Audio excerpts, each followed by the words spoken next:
Hello and welcome to my channel. Today I'm going to be doing a video with my top 5 fall palettes. Fall is fast approaching, especially here in New England. It's already starting to cool down. I thought it would be a good idea to start getting into those fall vibes with some of these palettes and their tones. Now obviously I will not be choosing any bright color, colorful palettes for this because these are fall tones, so for the most part they're going to be pretty similar, but I did try to get a little bit of a spectrum so you can kind of pick and choose if you want something a little bit more neutral. So the first palette is the Gimme Glow Staple Palette. I think this palette has a really good spectrum when it comes to some really grungy shades and some more neutral shades, but definitely more on the grungy side. And it has some really beautiful shimmers. And I also love that it has a touch of these mauvey, almost burgundy shades. It just really feels like it fits in here. And these mattes are super pigmented and very easily blendable, and they don't fade. They're just really good quality. So if you haven't tried any Give Me Glow eyeshadows or palettes, I definitely recommend this one. So I recommend that you try this one if you are into these kinds of tones, like dirty pumpkin-y shade, and then this super grungy mustard shade, just these two together. So I think that palette is really versatile for fall and transitioning into winter. The next palette is the ColourPop Good Sport palette, and this palette is just so beautiful, delicious, and EBB. Oh my god, these are some like really amazing high shine metallic shades.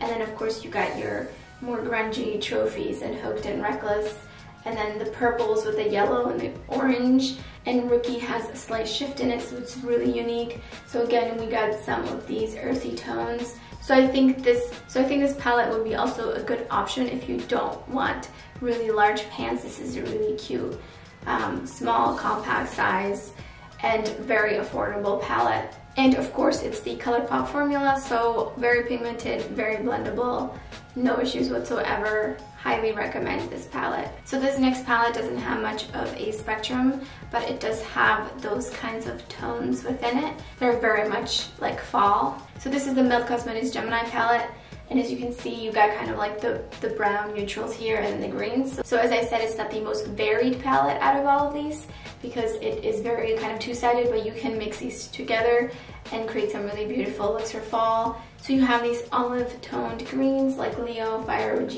and then Mochi is such a unique color. I don't think I own anything like this shade. The shade Gemini is not the greatest shimmer. I do need to use a sticky base that sets because it is pretty flaky. I don't know if you can see, it looks pretty messy in the pan, but it is really beautiful. And then Goals is just the usual really nice metallic green. These are super pigmented, very blendable. Milk Cosmetics definitely has like this certain kind of feel in their eyeshadows where they almost feel like damp dirt, if that makes sense. It sounds bad, but it's not. It's really good. It makes them really pigmented. So we have 2 more palettes left. This next one is going to be less grungy and more like everyday wearable with those fall tones, and that is the Natasha Denona Be Buff palette. When I first saw it, I wasn't really interested in it, and then I started seeing people create looks with these, and that's what really got me interested in the palette. So while this is not particularly grungy like the other palettes, it does have a really nice mustardy yellow, and then you have some deeper kind of almost reddish tones that are perfect for fall, and then some also cool tones down here, which would also be really fun to play with for a fall look. And then you really have an assortment of crease shades in here, and the shimmers are just so buttery. I haven't used all the shades yet, but I've used most of them, and they're all super amazing, and I love working with this palette. And I think this would be a good everyday palette. You have lots of depth here, and you have some lightness, so you could easily go on a lighter daytime look, or you could just do a really nice smoky fall look. So this last palette, I just had to include it because I absolutely love these tones, and I feel like in general this palette has a really unique color story. And I know not everybody loved the formula of this palette, and I think they are discontinuing the palette, so grab it while you can. And this is the Age Subculture palette. Now I had a really interesting experience with this palette because I originally, the very first time it came out, I ordered it from the ABH website, and that palette was not good. Like, it did not perform. It was patchy, it blended away, the metallics like were not picking up with my finger even like at all. It was really bad. So I emailed them and I returned it, And then later on I bought one from Sephora, and this is the one I bought. And these eyeshadows in this palette just feel totally different, perform completely different. Even when I first got this and I swatched the shimmers, I could right away tell that this was much better, so I don't know. So I'm not sure what happened there. They must have had some kind of inconsistencies, but I don't have any more trouble with this palette, and I love these colors.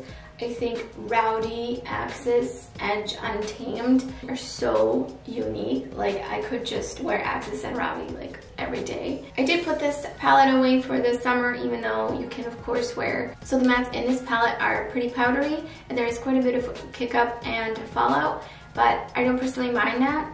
I do my base after my eyes anyway, so that's not an issue for me. But if that's something you don't like, then you're probably not gonna like this palette. So Cube and Electric are just really beautiful duochromes. Electric especially, it's such a beautiful shade just all over the lid. Overall, this palette really screams fall to me, and I just love these tones. I think this is kind of like the definition of fall for me personally. So those were my top 5 fall palettes. Let me know in the comments below what your favorite fall palette is. I would love to discover some more fall palettes. So that is all for this video. Thank you so much for watching, and I hope to see you next time.